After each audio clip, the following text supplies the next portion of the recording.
Imagine losing 10 football games in a row. Not close games. Not games you could argue about. Games where by the fourth quarter, the stadium was already empty, and the only sound left was your own fans booing. Now imagine that team is the Las Vegas Raiders, a franchise with a Super Bowl pedigree, sitting in one of the most electric stadiums in professional sports, and somehow in 2025, they became the worst team in the entire National Football League. They tied for it. But when the numbers got sorted out, tiebreakers and all, there was no team worse. Dead last. First pick in the draft. A once proud organization staring straight into the abyss. But here's the thing about hitting rock bottom. Sometimes it's not the end of a story. Sometimes it's the setup for the best chapter yet. And that's exactly what's brewing in Las Vegas right now. Heading into the 2026 season, this is the story of how the Raiders fell apart piece by piece, and how, out of the wreckage, they built something that has people finally daring to believe again. Stick around because this story has quarterbacks changing hands, coaches getting fired mid-season, a Hall of Fame owner-in-waiting named Tom Brady pulling strings behind the curtain, and a rookie who might just be the answer to 2 decades of heartbreak. Let's start at the bottom, because that's where every great comeback begins. Picture January of 2025. The Raiders had just fired head coach Antonio Pierce after a 4-win season. 2 days later, they fired their general manager too. The franchise was in complete disarray, cycling through leadership like a revolving door that never stopped spinning. But then something interesting happened. Mark Davis, the Raiders' longtime owner, brought in a new voice to help steer the ship. That voice belonged to Tom Brady, who had become a part owner of the team. Brady wasn't just going to sit in a suite and watch.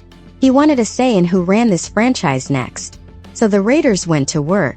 They hired John Spytek, a Tampa Bay executive with deep ties to Brady going back to their days as college teammates and later, Super Bowl champions together in Tampa. Spytek became the new general manager. And for head coach, the Raiders swung big. They hired Pete Carroll, the legendary Seattle Seahawks coach, a man who had already won a Super Bowl, a man who radiated energy and positivity like nobody else in the league. On paper, it looked like a genius move. A proven winner, paired with fresh front office blood, ready to drag this franchise out of the mud. Nobody could have predicted what came next. The 2025 season started with a flicker of hope. The Raiders opened the year with a win on the road against the Patriots. For 1 week, fans allowed themselves to dream. Maybe this was the turnaround. Maybe Pete Carroll's energy really was contagious. Maybe this roster, built around a dynamic young tight end and a Pro Bowl pass rusher, finally had what it needed. Then the walls came crashing down. After that opening win, the Raiders won exactly 1 more game in their next 15 contests. Read that again. 1 win. In 15 tries. And that lone victory came against a Tennessee Titans team that was struggling just as badly as they were. Every other week brought a new gut punch. A blocked field goal that would have won a game against the Bears. A brutal, lopsided blowout loss on the road in Philadelphia, 31-0, the kind of scoreline that makes you wonder if the two teams are even playing the same sport. Quarterback Geno Smith, who had shown flashes of brilliance in a prior life with the Seahawks, was completely unraveling in silver and black. He finished the season having thrown the most interceptions of any quarterback in the entire league. Home fans, the same fans who had been begging for a winner for years, started booing him during games. That's how bad it got. Booing your own quarterback in your own building week after week. Behind the scenes, it was even messier. In November, Carroll fired his special teams coordinator. 2.5 weeks later, he fired his offensive coordinator, a coach named Chip Kelly who just months earlier had been given a record-breaking contract to be the highest-paid coordinator in the entire league. Think about that whiplash. You pay a man more than any other assistant coach in football, and before Thanksgiving, he's gone. Reports later surfaced that there was tension in the building, a lack of cohesion between Carroll and Kelly, 2 strong personalities who apparently never found a way to work together. The offense, which was supposed to be this team's calling card with all the weapons they'd invested in, became one of the most anemic units in the league. They averaged just over 14 points a game. 14. That's not a typo. That's a number that belongs on a scoreboard in the fourth quarter, not as your average for an entire season. The running game was just as bad. Despite spending a top 10 draft pick the year before on a running back, the Raiders finished dead last in the league in rushing yards per game, for the second year running. And here's where the story gets a little heartbreaking, because that running back, a rookie named Ashton Jeanty, taken 6th overall, actually flashed real talent. He had a handful of monster performances that made you sit up and notice. But he was running behind one of the worst defensive lines in professional football. Defenders were in the backfield before he even had a chance to make a cut. It's hard to look like a superstar when there's no room to even attempt one. Then there was the heartbreak at tight end. Brock Bowers, this incredible young pass catcher who had quickly become the one bright spot on the entire roster, spent the early part of the season banged up with a knee injury. He fought through it, showed flashes of being one of the best tight ends in football. But as the losses piled up and the season spiraled into nothing but draft positioning, the team made the difficult decision to shut him down for the final 2 games. Same story for their star pass rusher Maxx Crosby, a 2-time Pro Bowler who had signed a massive extension worth over $100 million just the year before. Crosby wanted to keep playing. He reportedly disagreed strongly with the decision to shut him down, but the front office had made its calculation. Every loss down the stretch increased their odds of landing the number 1 overall pick in the draft. It's a brutal, almost cold business decision, benching your best players because losing has become more valuable than winning. But that's exactly where the Raiders found themselves. Even their locker room chemistry took a hit. Jacoby Myers, who had entered the season as the team's number 1 wide receiver, was traded away at the deadline to the Jacksonville Jaguars. And in a twist of the knife, he went on to thrive there, becoming a real weapon on a Jaguars offense that suddenly looked more dangerous with him in it. Meanwhile, the receiver room he left behind in Las Vegas had almost nothing to show for itself. Only one wideout on the entire roster finished the season with more than 600 receiving yards. 1. By the time the losing streak stretched to 10 straight games, something had shifted in the building. It wasn't just a bad season anymore. It was a sinking ship and everyone could feel it. And then in the final week of the season, something strange and almost poetic happened. After 10 straight losses, after a season that had utterly collapsed, the Raiders went out and beat the Kansas City Chiefs, one of their fiercest divisional rivals, 14-12. Snapped the streak. It gave the fans one final moment of joy before the axe fell. Because the very next day, January 5th, the Raiders fired Pete Carroll. After just 1 season, the same coach who had walked in with such confidence, who had openly talked about big expectations for his first year, was gone before he ever got a real chance to build something lasting. He became the 3rd head coach in a row that this franchise had fired. Think about the instability behind that sentence. 3 straight coaches fired one after another, like a franchise that couldn't figure out what it even wanted to be. The final record read 3 wins, 14 losses. A winning percentage so low it was the worst mark this franchise had posted since they were still playing in Oakland, back in 2006. 23 straight years without winning their own division. 4 straight seasons of missing the playoffs, the 21st time in 23 years that had happened. Over the previous 4 seasons combined, the Raiders had gone 21-47. That's not a slump. That's a sustained franchise-wide crisis. But here's the strange gift buried inside all that misery. When the season mercifully ended, and the tiebreakers were finally sorted out among all the 3-win teams around the league, the Raiders came out on top of the worst of the worst. They secured the number 1 overall pick in the 2026 NFL Draft. For the first time since 2007, back when they were still the Oakland Raiders, this franchise would have the very first selection in the entire draft. And more importantly, for a franchise that hadn't had a truly special quarterback since the early 2000s, since the days of Rich Gannon leading them to a Super Bowl, that number 1 pick represented something almost sacred. A chance to finally truly get it right at the most important position in sports. So there they were. A franchise in ashes. A locked-in, sinking, embarrassing season behind them. But also, somehow, holding the one card that could change everything. The keys to the entire draft class. And this is where the story starts to turn. This is where the Raiders, instead of collapsing further, started building something that actually looks like a plan. The search for a new head coach began almost immediately. This wasn't going to be another rushed decision. The front office, with Brady's fingerprints all over the process, wanted to find the right offensive mind, someone who could build a real identity from the ground floor up, the way certain other rebuilding teams around the league had recently done with great success. And they found their guy in Clint Kubiak, who had been serving as the offensive coordinator for the Seattle Seahawks. If that name sounds familiar, it's for a good reason. Kubiak comes from serious football bloodlines, and more importantly, he had just helped build one of the more functional, physical, run-first offenses in the entire league up in Seattle. On February 9th, the Raiders officially introduced him as their new head coach. At just 39 years old, Kubiak became the sixth head coach this franchise has had since 2021. Let that number sink in for a second. 6 coaches in roughly 5 years. That's the kind of chaos that usually sinks a franchise for a decade. But Kubiak walked in with something the previous coaches maybe didn't have: total organizational buy-in, and a very specific plan for how to fix what had been broken for years. The very first thing he did was surround himself with experienced hands. He brought in Mike McCoy, a former head coach himself with the San Diego Chargers, to serve as his assistant head coach. He tapped Andrew Giannacco, who had been the quarterback's coach up in Seattle, to become his offensive coordinator. And on the other side of the ball, he didn't blow everything up.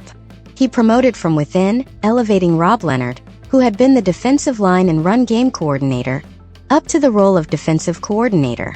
It was a signal that this wasn't about wiping the slate completely clean. It was about fixing the parts that were broken while keeping continuity where it made sense.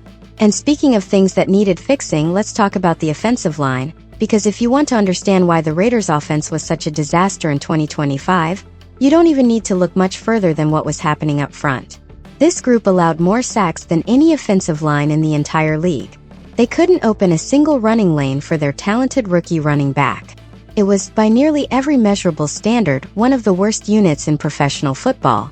So what did the new front office do about it? They went out and made a statement.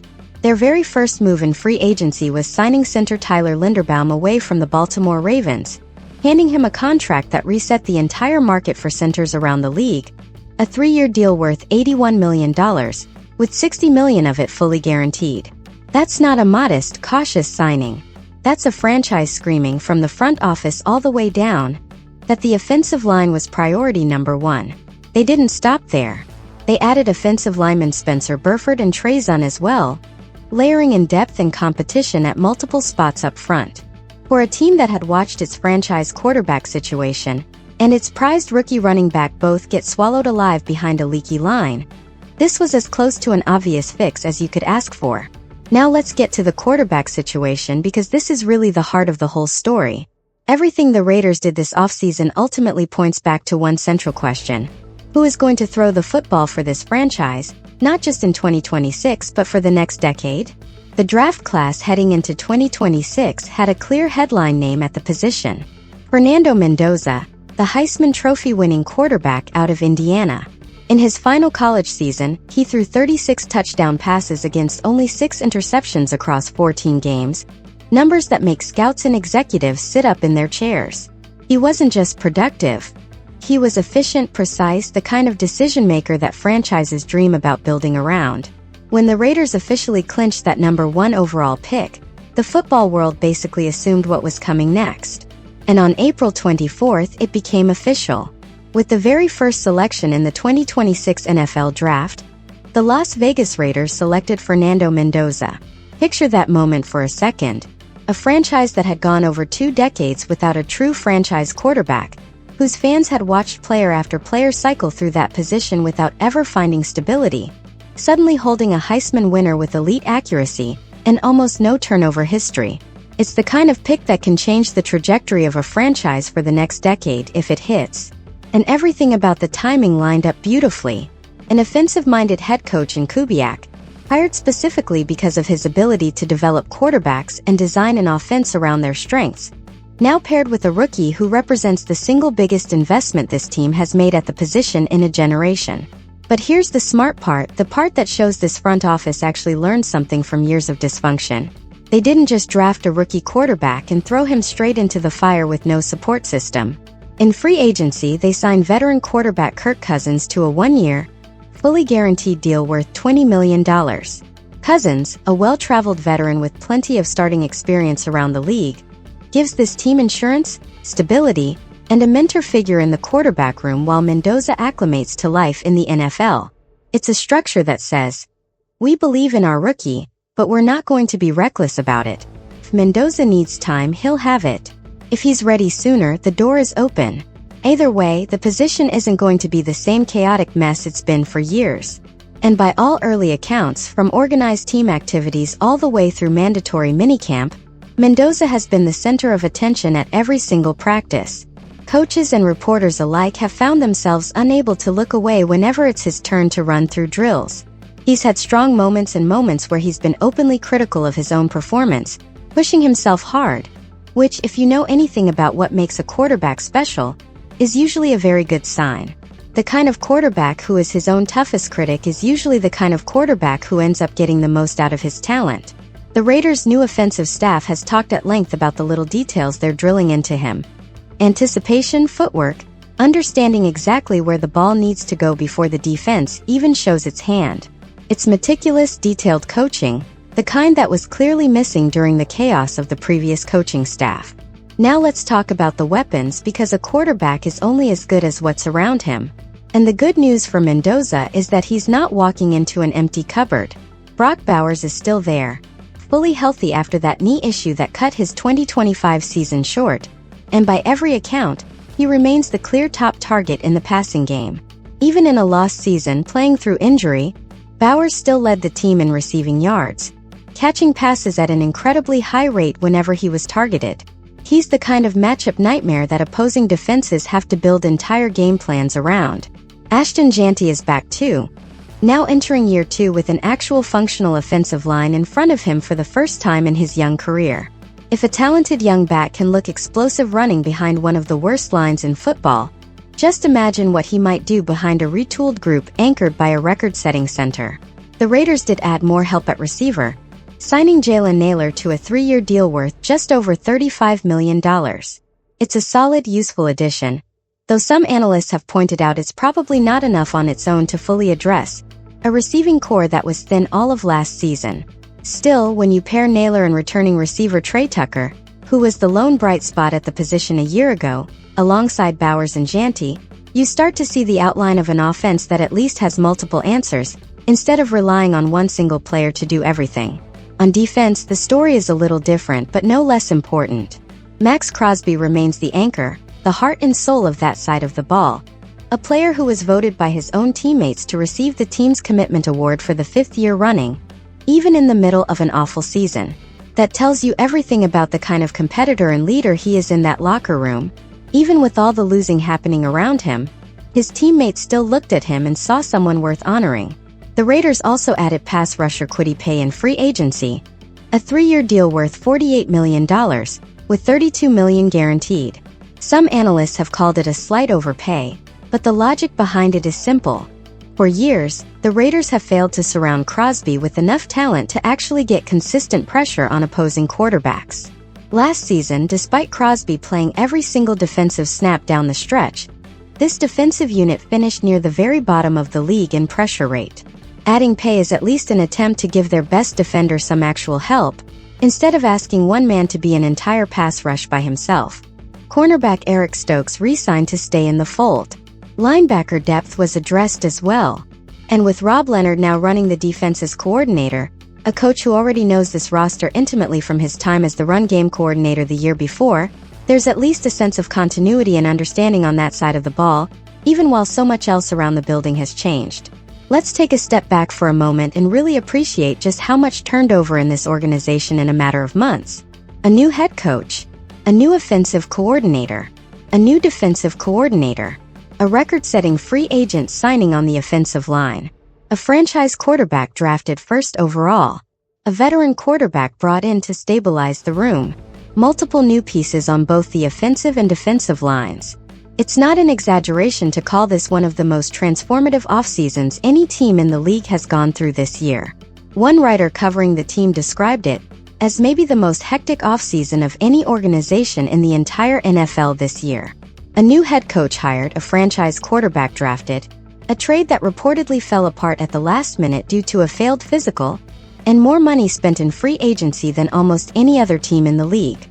That's not incremental change. That's a full identity reconstruction top to bottom, and it hasn't gone unnoticed around the league. When a national outlet graded every team's offseason performance, The Raiders received a grade that some analysts felt was actually too conservative, given everything they accomplished. The reasoning is pretty simple when you break it down.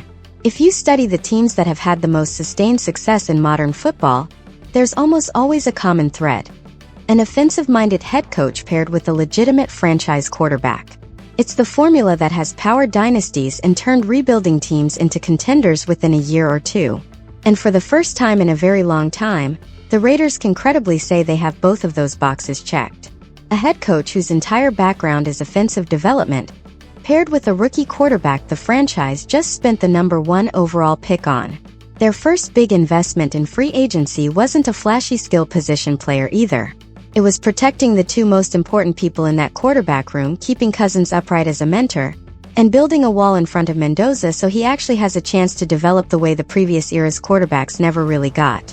Of course, and this is important to say clearly, none of this guarantees anything yet. Building a great roster on paper in the offseason is one thing. Translating that into actual wins once the pads come on and real bullets start flying is an entirely different challenge. The Raiders' front office and coaching staff know this better than anyone. Kubiak himself has talked about how neither he nor his staff is easily satisfied, that they're constantly being critical of themselves, always looking for ways to get more out of every single hour they have with these players. It's the mentality of a staff that knows they're still in the early stages of a much longer rebuild, one that will likely take more than a single productive offseason to fully bear fruit. Think about the scale of what they're trying to overcome: 23 years without a division title, 4 straight losing seasons, 6 different head coaches since 2021.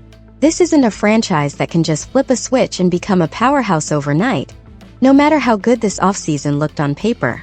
But there is a very real difference between a franchise that's rebuilding with a plan and a franchise that's simply lurching from crisis to crisis with no real direction.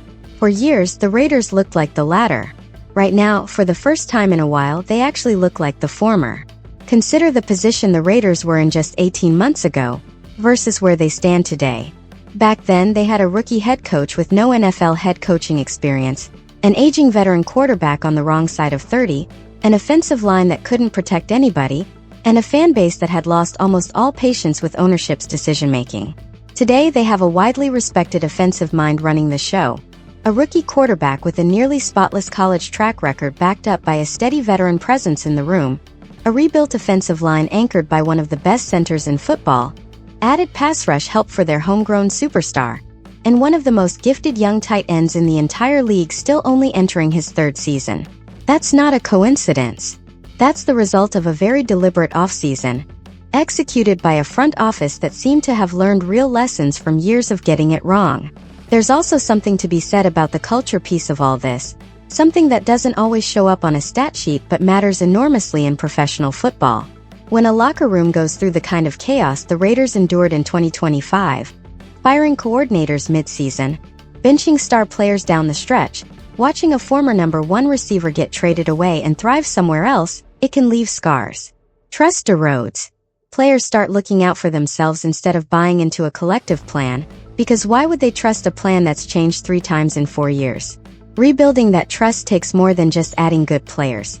It takes stability, clear communication, and coaches who are willing to put in real work, day after day, to show players they're being coached up rather than just cycled through. Early reports out of organized team activities and minicamp suggest that's exactly the environment Kubiak and his staff are trying to build. Detailed coaching, high standards, a refusal to be satisfied with good enough. It's the kind of foundation that, if it holds, tends to produce results that last longer than just one flashy season. So where does that leave the Raiders heading into the 2026 season? Realistically, expectations should probably be tempered. This is still a team coming off a 3-win season, still breaking in a rookie quarterback, still learning a brand new system under a first-time head coach. There will almost certainly be growing pains. Rookie quarterbacks, even the most talented ones, rarely walk into the league and dominate from week 1. There will be games where the offensive line, for all its improvements, still gets beat. There will be moments where the defense, still learning a new scheme under a new coordinator, gives up a big play it shouldn't. That's simply the nature of a true rebuild. Progress isn't always a straight line. But here's why this feels genuinely different from the false hope of years past. This isn't a patchwork roster hoping to squeeze one more good year out of an aging quarterback. This isn't a coaching staff installed almost as an afterthought, the way it sometimes felt in prior seasons. This is a franchise that identified its two most important problems, the head coach and the quarterback position, and solved both of them in the same offseason, with a clear, connected plan tying them together. Kubiak wasn't hired to just be a caretaker. He was hired specifically because of his track record building offenses from the ground up, the exact skill set this organization desperately needed after years of offensive dysfunction. And Mendoza wasn't just the best player available in the draft. He was a quarterback whose skill set, accuracy, quick decision-making, low turnover rate, lines up almost perfectly with the kind of offense Kubiak wants to run. There's a phrase you hear a lot in sports when a team goes through a stretch this painful. The tank was worth it. It's a phrase that can feel almost cruel to say out loud, because it requires acknowledging that actual professional athletes had to lose real games, sometimes get benched while healthy, all in service of draft positioning. But when you look at what the Raiders got in return, the number 1 overall pick, a chance to draft a quarterback many analysts consider a true franchise cornerstone, it's hard to argue the suffering was for nothing. Sometimes the only way out of a hole this deep is to hit the very bottom first, and only then start climbing. And climbing is exactly what this franchise appears to be doing right now. Every move this offseason points in the same direction. Protect the quarterbacks. Build up front. Add juice to the pass rush. Keep your best players like Crosby and Bowers, and finally surround them with the kind of talent and coaching that gives them a real chance to matter in games that count. It's not a flashy, headline-grabbing rebuild built on splashy trades for aging superstars. It's a patient, structural rebuild, the kind that tends to actually work over time, even if it doesn't produce fireworks in year one. As training camp approaches and the season draws closer, all the excitement in the building, all the record-setting contracts, all the draft hype around Mendoza, none of it will mean anything until real games are played. That's the part everyone in the organization understands. Kubiak has said as much himself. Right now, everything the Raiders have done is just words on paper and promises made in press conferences. Soon, all of that will be tested under the lights, against real opponents who don't care about your off-season grade or your fancy new contracts. That's when we'll actually find out whether this rebuild has real substance behind it, or whether it's just another false dawn in a franchise that has seen plenty of them over the past 2 decades. But if you're looking for reasons to believe, they're all right there in front of you. A head coach hired for exactly the right reasons. A quarterback situation finally built with both short-term stability and long-term upside in mind. An offensive line completely retooled after being one of the very worst units in the league just 1 season ago. A defense adding much-needed juice around its already elite anchor. And a young core, Bowers, Janty, Crosby, still just entering the primes of their careers, finally surrounded by the kind of organizational stability that gives young talent room to actually grow instead of getting buried under chaos. The worst days for this franchise, the 10-game losing streaks, the fired coordinators, the booing crowds, the quarterback controversies with no good answers, those days appear to be firmly behind them now. What lies ahead is uncertain. The way every new beginning in sports is uncertain. But for a fan base that has waited over 2 decades for a true reason to believe again, uncertainty mixed with genuine hope is already a massive upgrade from where things stood just 12 short months ago. So as the 2026 season approaches, all eyes in Las Vegas turn toward a young quarterback with a Heisman Trophy on his shelf, and an entire fan base's hopes now resting on his shoulders. They turn toward a first-time head coach who was handpicked for his ability to build exactly the kind of offense this roster desperately needs. They turn toward a homegrown star pass rusher who never stopped fighting even during the darkest stretch of his career, and a young tight end who might just be one of the most gifted players at his position anywhere in football. All of it, the losing streaks, the fired coaches, the booed quarterback, the shutdown stars, the record-breaking pick, the coaching search, the draft day decision, the free agency spending spree, all of it has led to this single moment. A fresh start, a real plan, and for the first time in a long time, a Raiders team that fans can genuinely look forward to watching. Whether this all comes together the way the front office is hoping remains to be seen. Football has a way of humbling even the best-laid plans. But one thing is certain as the calendar turns toward the 2026 season. The Las Vegas Raiders are not the same broken, directionless organization that stumbled through 2025. They have identity now. They have direction. They have a quarterback worth building around and a coach who knows exactly how to build around him. The worst days really do appear to be behind them. What comes next is up to them to prove, one Sunday at a time starting this fall, in front of a fan base that has waited far too long for a reason to finally believe again.